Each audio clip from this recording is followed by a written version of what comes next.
everyone, welcome back to my channel. My name is Heather and today I am thrilled to be doing the Shakespeare Tag. First of all, a brief PSA, thank you so much for putting up with my absence last week. I was exposed to COVID again at school and thus could not film last weekend as I was terrified and angry and wearing a mask in my own house.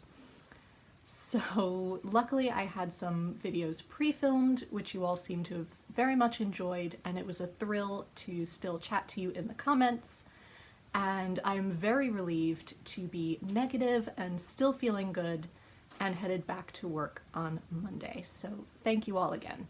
That PSA over, let's dive into the Shakespeare Tag. So I have talked to you all before about my love of theater and opera, but I've never really gone in depth about my love of Shakespeare.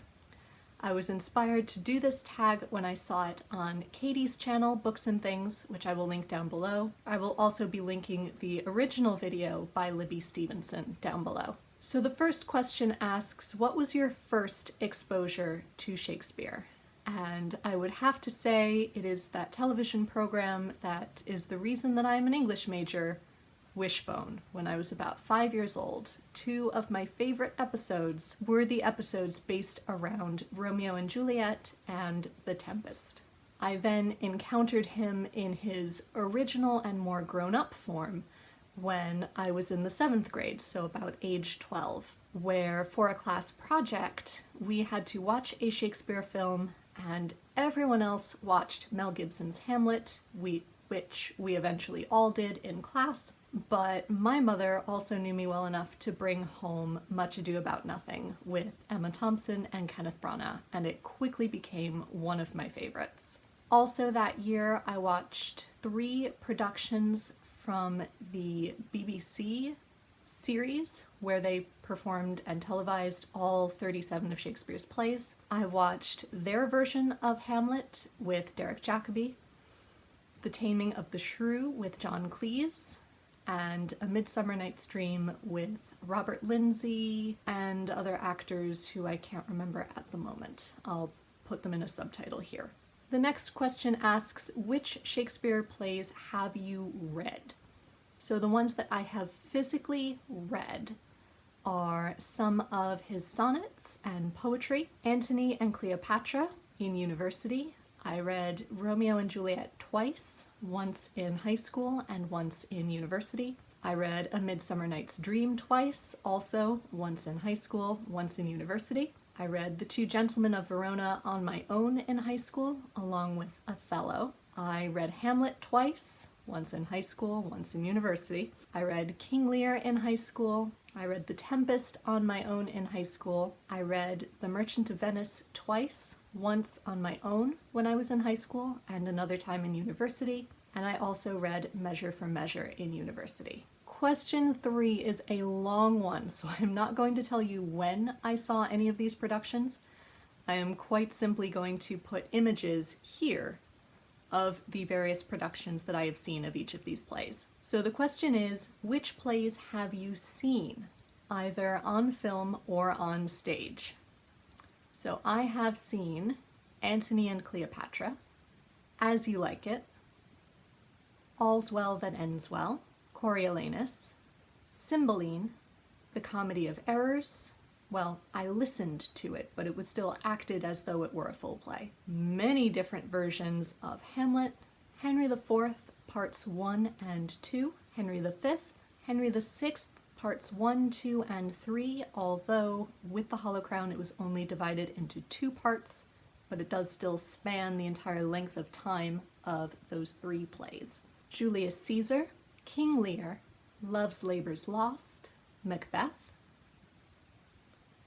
Measure for Measure, The Merchant of Venice, A Midsummer Night's Dream, Much Ado About Nothing, Othello, Richard II, Richard III, Romeo and Juliet,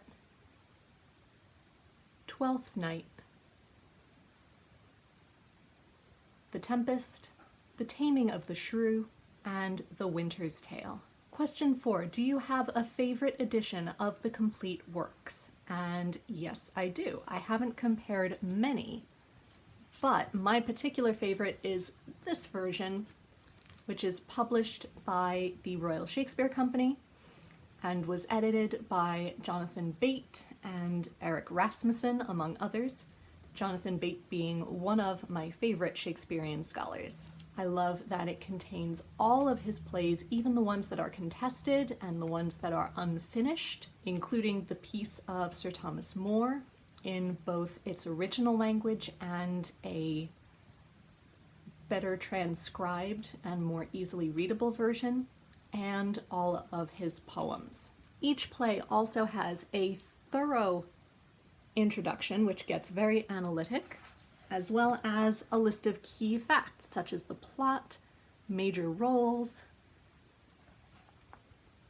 linguistic medium, dates, sources, where they got this version of the text, and, perhaps my favorite part, are all of the photos that they include, not only photos of paintings and original works, but photos of a variety of productions. Look at that young Derek Jacobi.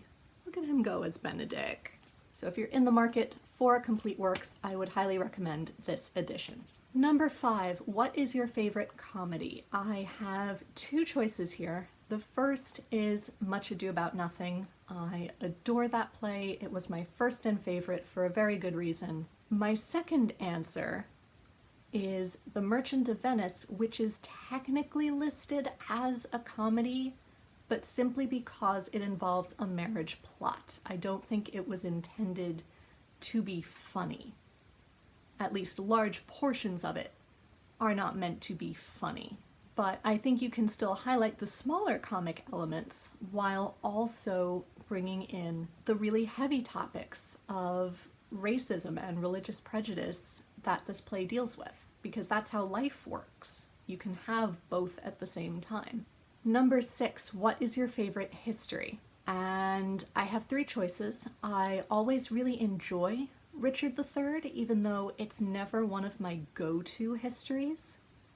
But I always come away with something new every time I see it, which is the mark of a good play. My other 2 favorites are Henry IV Part 1 and Henry V, which I think you can really classify together, especially in terms of highlighting Prince Hal's progression throughout Henry IV into Henry V. Number 7, what is your favorite tragedy? And that has to be Othello.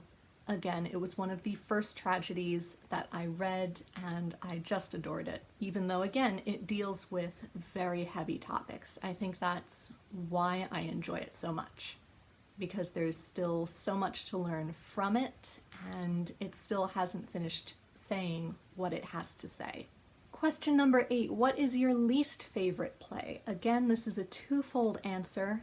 I do not enjoy The Taming of the Shrew. I have tried several different productions, an entire episode of Shakespeare Uncovered where Morgan Freeman talked about how wonderful it was, and I still don't see it. It is just so problematic everywhere that it is supposed to be funny. I do not find funny. It has not aged well.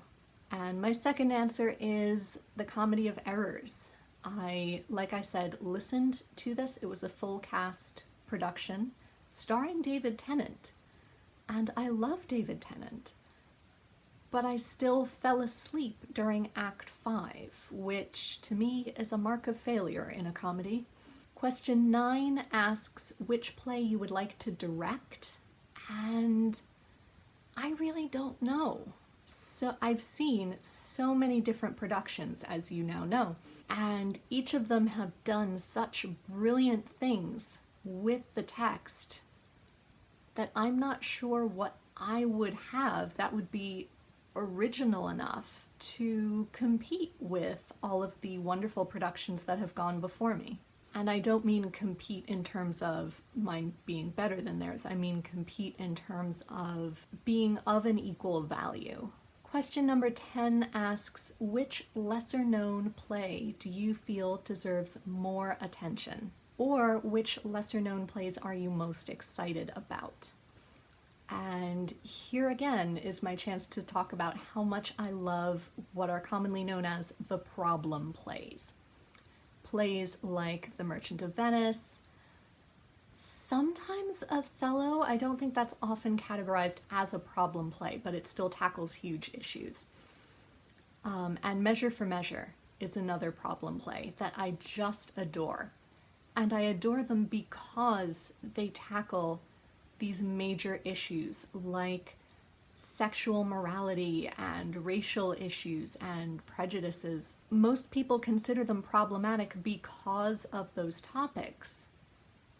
But I feel like that's why they are so valuable, because they provide us with a platform to continue having conversations about those issues that are still relevant and that we are still dealing with in our modern world. And the bonus question, which is indeed relevant to me, is what is your favorite play either to teach or to perform in? And here again, it's a two-part answer because it would depend whether I were teaching it or whether I were performing in it. So it has always been my dream to play Beatrice in Much Ado About Nothing, and I would still love to do that one day. But I have always thought that Henry IV Part 1 would make a really good play to teach in high school because it's about issues that these teenagers are dealing with as they're approaching adulthood. It's about assuming responsibilities and tensions between parents and children, what they want their children to be versus who they are. And these are all things that teenagers can relate to, and I think if you frame it in that lens, you could get some really interesting conversation out of it. So there you have it. Those are my thoughts on Shakespeare in brief. Let me know down below what you think. Do we have similar opinions, different opinions? Do you want to know more about a particular play? Let me know down below. And until next time, be safe, be well, and happy reading. Bye everyone.